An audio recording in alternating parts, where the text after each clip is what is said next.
Ang lakas ng hangin. Ano tayo?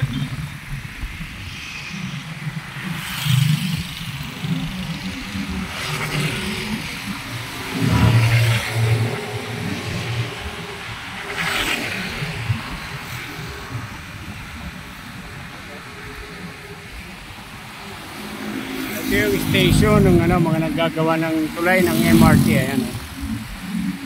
Ayan. Ito, ayan.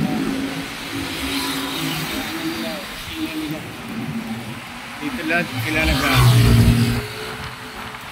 Sa may C5 Las Piñas.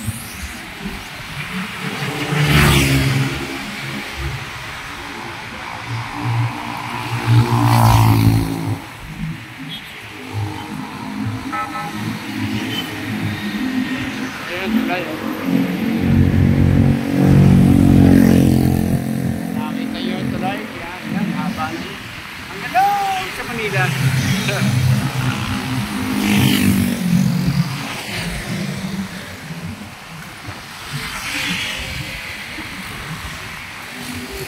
Okay.